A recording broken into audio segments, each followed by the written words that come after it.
గురుర్బ్రహ్మా గురుర్విష్ణుః గురుదేవో మహేశ్వరः గురు సాక్షాత్ పరబ్రహ్మ తస్మై శ్రీ గురవే నమః 2025 సంవత్సరం ఏప్రిల్ నెల 10వ రాశి మకర రాశి.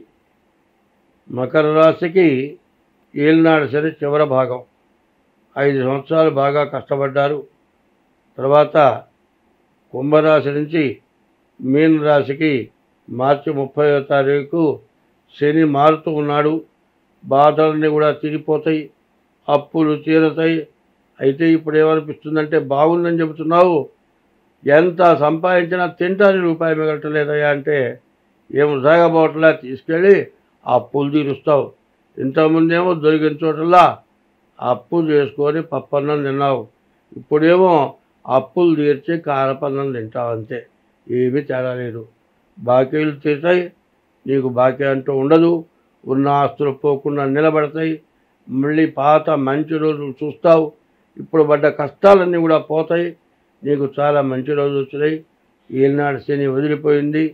శని బాగున్నాడు, రాహు బాగున్నాడు, మరి శుక్రుడు బాగున్నాడు, గురువు బాగున్నాడు.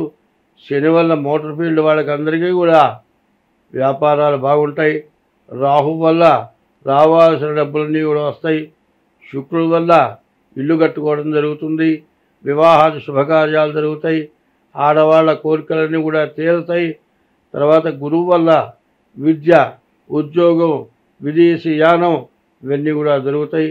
కానీ డాక్టర్లకు కానీ మరి ఈ ఉద్యోగస్తులలో కూడా బాగా పెద్ద పెద్ద ఉద్యోగస్తులకు ఇబ్బంది కలుగుతుంది. కేతు వల్ల చాలా సమస్యలు. ఎప్పుడు కూడా ఎన్ని ఉన్నా కూడా మరి పైవాళ్ళు మాత్రం ఇబ్బంది పెడతారు. కాబట్టి కింద జాబు చేసే వాళ్ళందరూ కూడా ఒళ్ళు దగ్గర పెట్టుకొని జాగ్రత్తగా ఉండాలి. దీనివల్ల చాలా మంచి జరుగుతుంది. అయితే ఈ రాశి వాళ్ళకి చెప్పాలంటే 4 గ్రహాలు పూర్తిగా బాగున్నాయి, 4 గ్రహాలు బాగాలేవు. వ్యాపారం కష్టం, మరి డాక్టర్లకి బాగాలేదు, మరి వ్యాపారం చేసే వాళ్ళకి బాగాలేదు. తర్వాత ఏంటంటే అనారోగ్యాలు రావడానికి ఈ రాశి వాళ్ళకి చాలా కనబడుతూ ఉన్నది. ఈ మకర రాశి వాళ్ళకి దాదాపు బాగున్నది, కానీ కొన్ని రకాల వాళ్ళకి బాగాలేదు. వ్యాపారస్తులు బాగాలేదు, మరి అనారోగ్యాలు రావడానికి సమస్యలు బాగా కనబడుతూ ఉన్నాయి. ఇందువల్ల చాలా జాగ్రత్త పడటం మంచిది. అదిగాక మీ డేట్ ఆఫ్ బర్త్ ద్వారా మీ జాతకం చూపించుకోండి. మీ జాతకం చూపించుకొని దానికి తగిన పరిహారాలు చేసుకోండి. మీకు మంచి టైము వచ్చింది, మంచి బాగా జరిగే టైముగా వచ్చింది. మీకు చాలా మేలు జరుగుతుంది. ఇటువంటి టైంలో చాలా జాగ్రత్త పడటం మంచిది. ఎందుకంటే నడిచి వెళుతూ ఉన్నావయ్యా, బొటన వేలికి దెబ్బ తగిలింది, గోరు కదిలింది, ఊడిపోయేంత పరిస్థితి వచ్చింది, రక్తం వచ్చింది, కానీ గోరు మాత్రం నిలిచేటట్లు లేదు. దాంతో మట్టి తగిలింది. మరి క్లీన్ చేసి కట్టు కట్టించడం అవసరం. శరీరం అంతా బాగుంది, ఒక్క వేలికే దెబ్బ తగిలింది. అట్లాగే మీకు అన్ని రకాలుగా బాగుంది, ఒక్క రకంలో కాస్త ఇబ్బంది కలుగుతుంది. ఆ ఒక్క రకం ఎట్లాంటిదంటే వేలికి దెబ్బ తగలటం లాంటిది. అటువంటి టైంలో జాగ్రత్త పడకపోతే వేలే కాదు, కాలు కూడా పోవచ్చు. కాబట్టి అటువంటి పరిస్థితి రాకుండా ఉండాలంటే మీ డేట్ ఆఫ్ బర్త్ ద్వారా మీ జాతకం చూపించుకోవడం చాలా అవసరం. మీ జాతక రీత్యా మీ ఫలితం ఎట్లా ఉందో చూపించుకోండి. వివాహం కావటానికి చాలా మంచి సమయం. రాహుకేతువుల మధ్యలో గ్రహాలు పడ్డాయి, కాలసర్పదోషం కాబట్టి షష్టాష్టకాలు ఇవన్నీ కూడా చూసుకొని వివాహం చేసుకుంటే మీకు అన్ని విధాలా బాగుంటుంది. ఈ రాశి వాళ్ళు ఆరోగ్య విషయంలో మాత్రం చాలా జాగ్రత్తగా ఉండాలి. ఏమాత్రం జలుబు చేసినా శ్రద్ధ చేయొద్దు, ఇది బాగా దెబ్బతీస్తుంది. కారణం ఏంటంటే పొల్యూషన్ బాగా ఉంది. ఈ పొల్యూషన్, గాలి పొల్యూషన్, వాయు పొల్యూషన్, నీటి పొల్యూషన్, దీనివల్ల రకరకాల వ్యాధులు వస్తున్నాయి. ఎందుకంటే వయస్సు పెరిగిన వాళ్ళకి, ఒంట్లో శక్తి తగ్గిన వాళ్ళకి ఈ పొల్యూషన్ వల్ల చాలా దెబ్బతీసి పూర్తిగా ఇబ్బంది పడి ఆ రోగం వల్ల మనుషులకి ప్రమాద స్థితి తీసుకొస్తోంది. బాగున్నామని తొందరపడటం కాదు, నాకేం పర్వాలేదు లేని కేర్లెస్ చేయడం తప్పు. ఒకప్పుడు గాయకుడు ఎస్వి బాలసుబ్రహ్మణ్యం నాకేం పర్వాలేదు నేను మళ్ళీ తిరిగి వస్తానని హాస్పిటల్లో చేరాడు.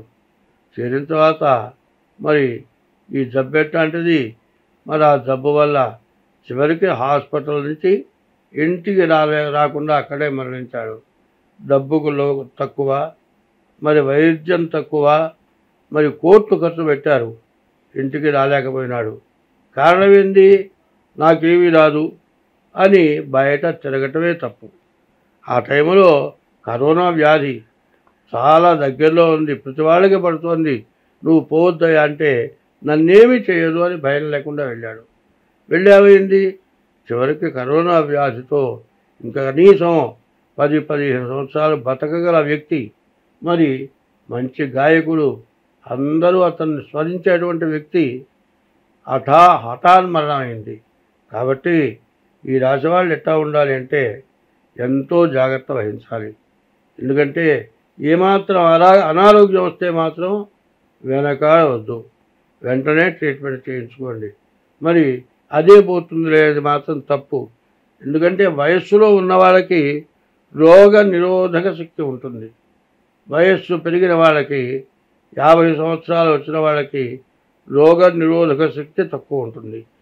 శరీరంలో ఉండేటువంటి మెడిసినే రోగ నిరోధక శక్తి.